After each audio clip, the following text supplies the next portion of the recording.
Barry Goldwater's unsuccessful bid for the presidency in 1964 was nevertheless paired with a terrific slogan, "In your heart, you know he's right."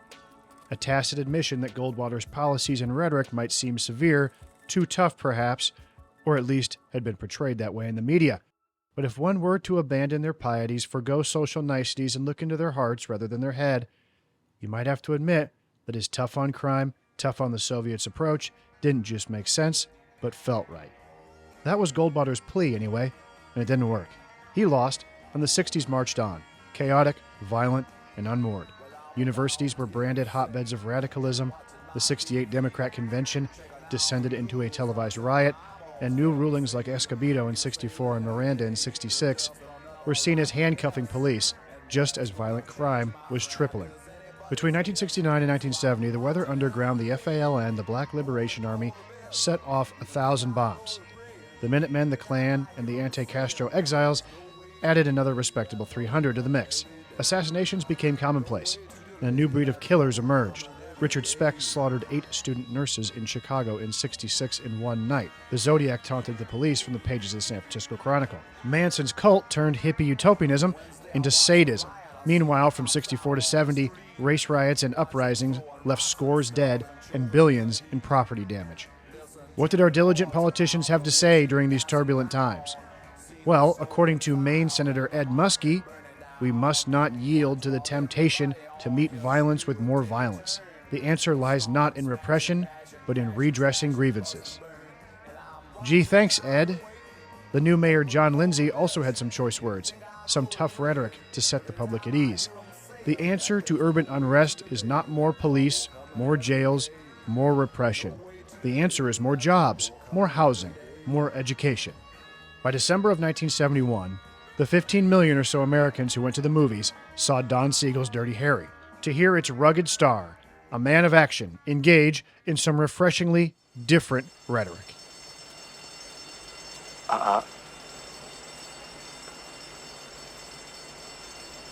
I know what you're thinking. Did he fire 6 shots or only 5?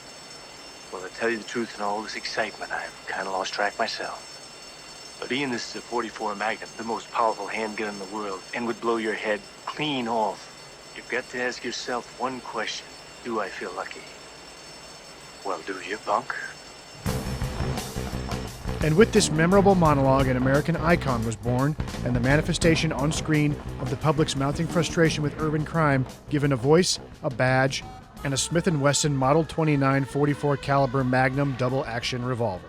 Inspector Dirty Harry Callahan, gruff, casually racist, a lone man relentlessly pursuing justice against waves of apathy, against sniveling bureaucrats and petty politicians.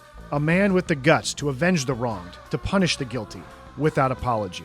Maybe his methods are a little grisly. Maybe he pushes the bounds of the law. But in your heart, you know he's right. The character of Dirty Harry would go on to star in 4 sequels. His taciturn personality would define Eastwood's career and provide a model for many stars and action hero characters in the years to come. Clint Eastwood. Detective Harry Callahan. You don't assign him. Stop! To murder cases. You just turn him loose. What the hell is he doing up there? Dirty Harry opens with a roll call of San Francisco officers killed in the line of duty, etched in marble, a solemn tribute that doubles as a mission statement. This just isn't a cop movie, it's a movie for cops. For the beat officer frustrated by brass and bureaucracy, for the men who risked and lost their lives. Harry is their hero, and the hero of anyone who shares their respect. In fact, the only reason the subsequent films were allowed to continue filming carte blanche in San Francisco was due to the production's support from the police. We quickly fade to danger, a massive rifle staring us down, staring down a beautiful woman in yellow, in the sights of some unseen villain. She's wealthy, beautiful, taking a dip in a pool, and she's about to be murdered in San Francisco.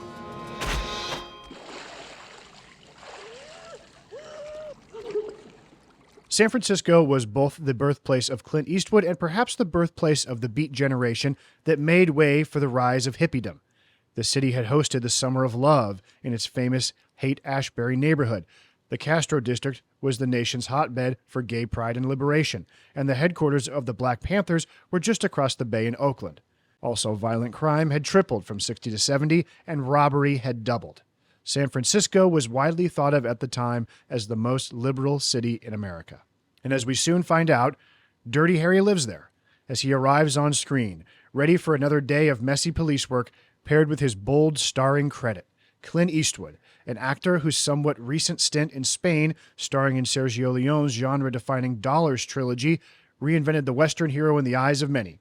Clint, once daily contract player at Universal, who was let go for purportedly having too large an Adam's apple, in their eyes an unfortunate cosmetic irregularity, to others a signifier of a masculine virility that he came to embody on screen, and was, by 1971, seeming more and more like the heir apparent to John Wayne himself. Harry makes the dirty business of homicide look easy. He identifies the vantage point of the shooter, saunters down the street, and easily navigates the city while at its highest point, and recovers the shell casing from the murder weapon. I think it's great that we're introduced to Harry at these heights. It gives us the impression that he's up there working, looking out for the people while they bustle about their daily lives below. Perched atop the brand new Holiday Inn, built in 1969, then the city's tallest building, like a guardian angel. The top brass don't see him that way, though. He's waiting in the lobby while the feckless mayor, played by Siegel regular John Vernon and company, review the Killer Scorpio's crudely scrawled list of demands. He wants money. If he doesn't get it, he'll kill a Catholic priest or a... We see the mayor is too uncomfortable breaching liberal pieties even when examining evidence in a private space. Harry, on the other hand, doesn't put much stock in inhibitions, as we see. He talks straight to the men in charge, even when it might get him in trouble. And the politicians, including the ineffectual chief, who looks rather foppish in his ceremonial getup, agree to mollify Scorpio and give in to his demands, much to the chagrin of Harry, who'd rather handle things the old-fashioned way. The dressing down by the top brass, the humiliation ritual of ineffectual desk jockeys scrutinizing Harry's methods, would become a hallmark of the series and many movies to come. This was all prefigured in Eastwood and Siegel's early collaboration Coogan's Bluff in 1968, a kind of Dirty Harry dry run that pits Arizona cowboy cop Coogan against a very similar cadre of stuffed shirts who deride his cowboy ways. As the fish out of water, Coogan tracks a Western bandit to the big city of New York. He bucks procedure, humiliates hippies, seduces their women with his genuine masculine charm, and ultimately shows that the old-fashioned lawman ethos of the West is superior. I'm making a citizen's arrest. It's quite a fun movie. It just doesn't pack the same visceral punch as Siegel and Eastwood's subsequent effort. Eastwood, during his interview on Inside the Actor's Studio, claimed that he took the part of Harry Callahan after being intrigued to hear that Paul Newman had turned it down due to political considerations. The character of Dirty Harry, as envisioned by its creators, the husband and wife writing duo of Harry and R.M. Fink, was a police officer who skirts the boundaries of the law for the greater good. Someone who doesn't go easy on criminals and who is cool under fire. The kind of old-fashioned, no-nonsense character that people were clamoring for in those turbulent times. As we see in scenes like this, one of the best in the film, where Harry, trying to blow off some steam and enjoy a hot dog, springs into action when a bank robbery disturbs the peace. Harry emerges, offers the crooks an obligatory halt before instantly blowing one of them away. After dispatching of two more as they try to escape, he strides down the street like an Old West sheriff in Dodge City. The getaway car flung on its side, a cascade of cleansing water trumpeting Harry's successful quarry. Unfazed, he walks determined to confront the remaining hoodlum, all while finishing his hot dog. It's a beautifully orchestrated scene of mayhem, Harry's first go at flexing the awesome might of his gun and its signature sound effect. Milius noted that Eastwood, at an impressive 6'4", was one of the few individuals capable of wearing a .44 Magnum in a concealed fashion. Most people are too short. The script was polished by Dean Reisner, a regular writer for Eastwood. He crafted the script to suit its star, and John Milius was brought in to add some extra juice, perfectly capping off this impressive action scene with one of cinema's most memorable monologues. This bit, famous with moviegoers, infamous with critics, as Eastwood's singling out of a black man for his playful derision, was seen as being in particularly poor taste. The NAACP especially took umbrage with this scene, claiming the film encouraged audience to cheer on police violence against urban criminals, meaning black and brown men. I find Dirty Harry to be surprisingly racially sensitive, though, for its time, though in a gruff, sort of unpolished way. Harry's new Puerto Rican partner, Chico, whom he reluctantly accepts, is mocked less for his ethnicity than for his college education. Just what I needed as a college boy. Yet Chico proves himself a loyal, competent, and brave companion. Harry also shows genuine sincerity towards the black victim of Scorpio's random killing and his grieving mother. The film's real villains are the bureaucrats, who preside over a culture of leniency that lets crime fester. Dirty Harry has no sympathy for criminals of any race. Its critique is more class-driven than racial. The film sides with working people, figures like Harry himself, over the polished, coddled intellectuals who theorize from the safety of universities or gated communities. After all, it's ordinary neighborhoods and the working class who bear the brunt of rising crime, not the elite pontificators. Richard Schickel, Eastwood's official biographer, singles out a scene from the fourth film in the series, Sudden Impact, during his audio commentary for that film, which I think sums up the Eastwood ethos of crime and punishment quite nicely. You may or may not believe me, but it is a representation of Clint's notion that everybody is equal in his movies. That is to say, if the woman is offensive, if she lips off, and so forth, she's going to get the same kind of treatment that men get. I mean, Dirty Harry is a practitioner of equal opportunity contempt. That's not necessarily true of Eastwood in real life. But yet there is a certain sense about him, if you know him, of treating people pretty much all the same, no matter what their age, their gender, their interests. It's one of the good qualities about Clint. It's one of the qualities that makes him an extremely likable human being. When Eastwood boldly confronts crooks with swagger and bravado, it perfectly encapsulates Eastwood's ethos as far as appealing to an audience is concerned. In an interview with Time on the set of Joe Kidd, Eastwood shows himself to be fairly incisive about what he means on screen and to whom he appeals. You know, a guy sits in the audience. He's 25 and scared stiff about what he's doing with his life. He wants to be that self-sufficient thing he sees up there on screen in my pictures. A superhuman character who has all the answers, is doubly cool, exists on his own without society or help of society's police forces. And this group, I am sure, includes the police. Pauline Kael, in her review, posits that in her opinion, the San Francisco Police Department was especially corrupt, and that anecdotally, her high school teacher once told her that only the most brutish and simplistic students from his class went on to be police officers. Kael writes of the film, Dirty Harry is not about the actual San Francisco police force. It's about a right-wing fantasy of that police force as a group helplessly emasculated by unrealistic liberals. And that the action genre has always had a fascist potential, and it has finally surfaced. If crime were caused by super evil dragons, there would be no Miranda, no Escobedo. We could all be licensed to kill, like Dirty Harry. And then she states, as fact, since crime is caused by deprivation, misery, psychopathology, and social injustice, therefore, in her estimation, Dirty Harry was a deeply immoral movie. Kael was a longtime rival of Eastwood. They often sparred back and forth publicly. It appears that she believed the Eastwood persona was a degrading force against liberalism in the eyes of the ever-impressionable public. And she perhaps is correct in her view.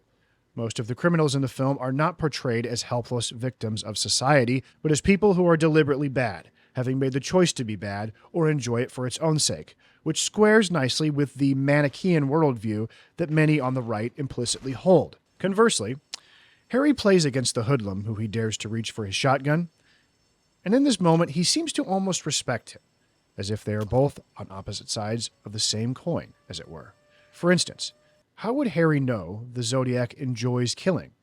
Perhaps he can just clock the psychology of criminals out of experience, or maybe he has some special insight, by nature of his own mindset. You know, you're crazy if you think you've heard the last of this guy. He's gonna kill again. How do you know? 'Cause he likes it. This is actually an idea Eastwood would go on to explore in later films like Tightrope, an interesting exercise with Eastwood playing a non-Dirty Harry police detective in New Orleans, Wes Block, a cop on the trail of a sex killer who happens to engage in the same sexual kinks as the murderer, having an affinity for bondage-style liaisons, which causes Block to do a lot of soul-searching, his parallels to the violent killer hitting a little too close to home. Why would he take the time to drink a cup of coffee? He was starting to enjoy himself. There are moments in Dirty Harry where Harry also suffers sort of incongruous moral lapses. For instance, when in hot pursuit of Scorpio, Harry peers into an apartment where a rather large woman begins to undress. Harry lingers on this moment, perhaps to catch a glimpse of a potential hideout for Scorpio, and maybe it's all for comic effect, but his eyes do roam around for an awful long time. He's subsequently beaten up by a gang of guys from the neighborhood, mistaking him for a common peeper, rather than a diligent cop. Chico breaks up the melee and threatens to have the men arrested for assaulting an officer, but Harry lets them go, perhaps respecting their quasi-vigilante efforts in protecting their neighborhood. This moment with Hot Mary wouldn't be so odd if it didn't happen again. On another stakeout for the deranged killer, Harry happens to spy a woman undressing in her apartment building. Things get a little strange when two more potential lovers arrive. This is played for comic effect, I guess, because we have to remember, right, that this is San Francisco and that there are weird love-ins and groove-outs and acid droppings and whatever else going on. Harry's just taking it all in, right? Interestingly, though, had Harry been paying attention during this critical moment, he might have spotted Scorpio earlier and spared Chico and himself from having to engage in a protracted, chaotic gunfight. So what's going on here?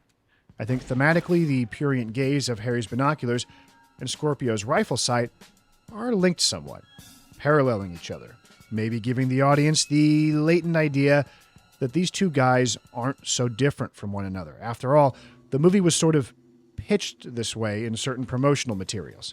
Dirty Harry and the homicidal maniac. Harry's the one with the badge, implying that they're either both insane and maniacal, but that one has state sanction. Harry's digression into somewhat immoral voyeurism is maybe a comment on the atmosphere in San Francisco at the time. From certain perspectives, it was a morass of immorality with the power to paralyze even good people. Or since all this sexual perversity, etc., is playing out in their midst, it offers temptations to otherwise good citizens that wouldn't normally exist in polite society. Let's take a look at Scorpio, obviously modeled on the infamous Zodiac Killer, a prolific murderer, famously never captured. Descriptions of the man seem incongruous to what we would expect. Glasses, high and tight buzz cut, shoe prints at a crime scene were reportedly U.S. Air Force regulation boots.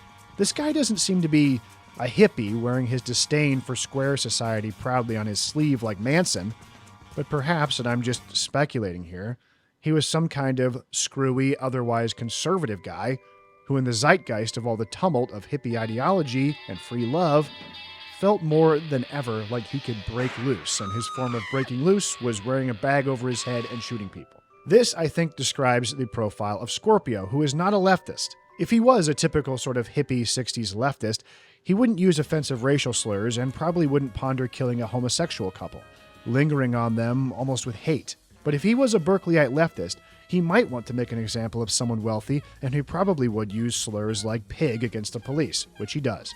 My point is, Scorpio is deliberately obtuse. He has no motivation for his actions outside of causing pain and suffering and manifesting evil in the world. He's a stand-in for the most criminal miscreant possible, and he's played terrifically by Andrew Robinson. Some might say he's over the top or mugging too much for the camera, but ultimately, you hate him. You absolutely hate him. He's despicable. When he raises the stakes of his game and kidnaps poor Marianne Deacon, we shudder to imagine the suffering she's enduring. We put all our hope in Dirty Harry, that he can make it through the gauntlet Scorpio is putting him through, running him all around town, answering phones, and that Harry can rescue this poor innocent girl before she suffocates. Harry is exhausted, run through the ringer, and this little sadistic freak in his red ski mask is beating up on our hero at his lowest point, exhausting this great man with his tricks, because we know Scorpio could never take Harry in an honest fight. And to add insult to injury, he's a liar. He's a complete worm. He taunts Callahan, claiming he's going to kill the poor girl anyway. I've changed my mind. I'm going to let her die. I just wanted you to know that. So when Dirty Harry tracks him down to the football stadium, finally has him under his thumb, face to face with the killer, and through gritted teeth, Eastwood growls, "Where's the girl?" We're right there with him. And then, this guy has the temerity to start moaning and whining about his rights. Harry grinds his shoe into his leg wound, torturing him into a confession. How, the audience asks itself, is one to appeal to a higher legal or ethical standard at this moment, when you have this sicko dead to rights and a life is on the line? However, the movie does something. one of the many odd beats that feel sort of incongruous and make the audience doubt themselves for a moment and doubt their righteous indignation. The camera dollies away, a fabulous helicopter shot of the hazy, shrouded field, and music. Lalo Schifrin's music takes an odd tone. We feel now uncertain. Is Harry doing the right thing? Has he cracked? Was I wrong to enjoy Scorpio's misery? It sort of lulls you into a different mode of thinking, actually leaves you with a bit of shame. But then we cut. The morning after, the Brooklyn Bridge, a gleaming testament to the achievement of a nation and its rich, bustling cities. Off to the side, Callahan, like a specter, mourning his failure, maybe his actions. But then we, the audience, see in stark relief the naked body of an innocent dead girl being retrieved from a hole. A sorry place to die. And we, the audience, are now sure that Harry did the right thing. Why send us on this emotional roller coaster, though? Is this the movie playing deliberately with our emotions, or just a quirk, a mix of decisions and feeling within the creative team? Siegel mentions in his autobiography that he didn't read too much into the film and that he's basically a political liberal. And while it would be akin to career suicide for anyone of less than Eastwood's caliber of star to say anything other than that, I do believe him. I know his other films. Madigan, for instance, is in a sense a kind of proto-Dirty Harry, but it's very ambivalent about the absolute morality of the police. And its lead, Richard Widmark, is most certainly fallible. The law is not black and white in that film. And it's not a rousing, feel-good spectacle like Dirty Harry. And I've talked about the sort of left-wing rural populism of a film like Charlie Varick on this channel. You can watch the video. Still, I don't know how, as a genuine liberal, you could direct this scene, where one of the worst criminals you've ever seen begs so pathetically and in such a Weasley way for the law to now protect him after he having trodden so brazenly on the rights of others, and to not be somewhat sympathetic to the view of the movie, which is basically, let the police do their job and stop being wishy-washy on criminals. Stop coddling and placating them and focusing your energy on demonizing the police. I think the country was basically ready for this message. I have the right for life. Where's the girl? I have the right for life. Nixon's Law and Order campaign and subsequent electoral blowout in '72 are a testament to this. And Clint's confrontation with the district attorney's office cement it. What I'm saying is that man had rights. Well, I'm all broken up about that man's rights. Joseph Somers, a great actor who often played pencil-pushing wimps high on their own power, and he delivers the bad news to Eastwood with almost a little bit of glee, backed up by a lawyer from Berkeley, no less. Now, this probably would not have happened. A Berkeley lawyer would not have been aiding the San Francisco police with so many other legal institutions nearby, and Pauline Kael points this out as a risible notion. But Berkeley was a hot-button culture war idea, a college whose revolutionary left-wing fervor and raucous behavior put them in the sights of then-Governor Reagan, whose tough talk and action about bringing order to the school did nothing but boost his popularity with voters. But with Scorpio back on the streets, Callahan won't sleep, and neither will Scorpio, who has cooked up a new scheme. In this very memorable moment where he pays a black man in leather gloves to beat the shit out of him so he can cry police brutality to the media. And anybody can tell I didn't do that to him. Oh. Because he looks too damn good, that's how.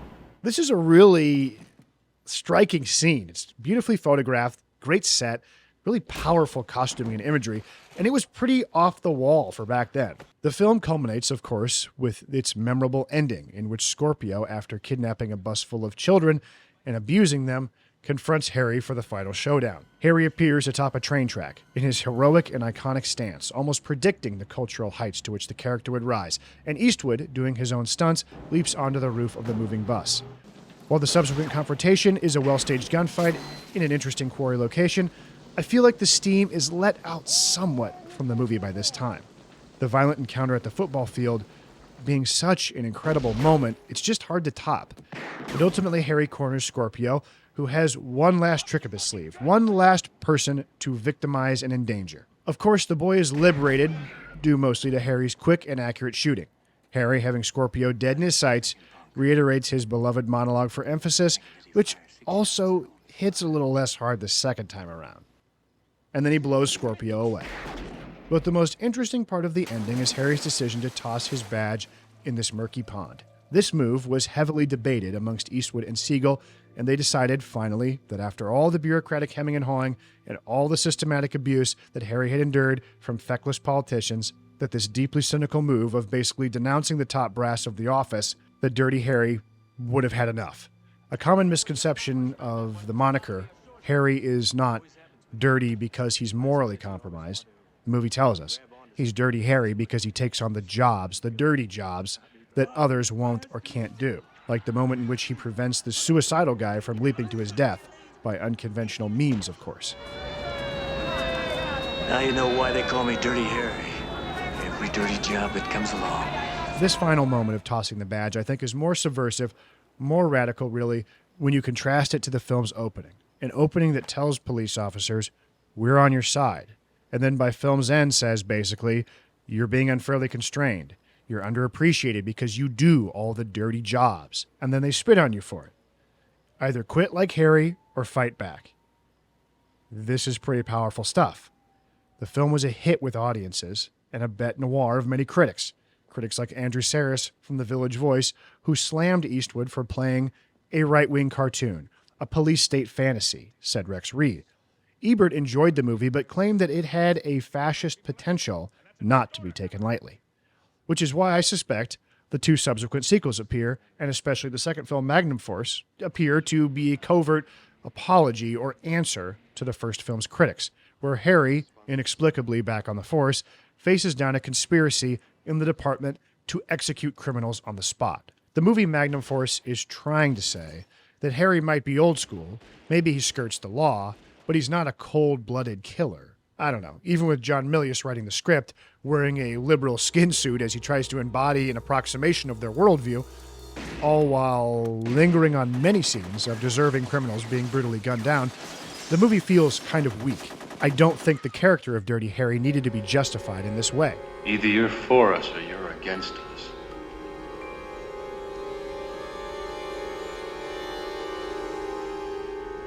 I'm afraid you've misjudged me. And the third film, in which Harry and Eastwood himself are pushing back against allegations of sexism by pairing Harry with a female partner, explore the issue of affirmative action, only for Harry to realize that his green female partner is ultimately worthy of respect. The fourth film, Sudden Impact, I think is the most interesting, the only entry in the series that Eastwood directed himself. And it seeks less to rehab the character's image in some way, and instead tries to explore the morality of vigilante justice, in which a woman played by Eastwood's longtime partner Sandra Locke pursues a mission of bloody vengeance against her rapists. Ultimately, Harry aids her in this mission by contriving evidence that gets her off the hook. He lets her walk free, a seeming endorsement of what we were supposed to be denouncing in Magnum Force. This might seem strange, but Sudden Impact was released in 1983. The 70s were over, and Arnold Schwarzenegger and Sylvester Stallone would be blowing criminals away very soon in films like Raw Deal and Cobra with very minimal pushback from advocacy groups or critics. Clint's famous catchphrase, "Go ahead, make my day," from Sudden Impact, would even be adopted by the sitting president. And I have only one thing to say to the tax increasers. Go ahead, make my day. Times sure had changed, and apparently by 1988, Ebert had forgotten his critique or warning of Harry as a potential fascist because he and Siskel loved the Deadpool, embracing Harry wholeheartedly and seeming to remember the first film fondly. You know, as I was watching this film, I realized I've gotten to know this character so well that, for example, when they call him in, you know, and he's called on the carpet, that's like it's a part of a ritual of American movies. Okay, Harry, you've damaged 6 squad cars. You're back to the desk again, and we think, oh, yeah, that's true. No, he ranks with the all-time great characters. Even while Harry delivers Magnum Force justice to many crooks in ways that I'm sure wouldn't be constitutionally complicit, shooting this mafia assailant in the back, for instance. But anyway, looks like Dirty Harry changed the movies and our cultural perception of what a hero does and how he deals with criminals.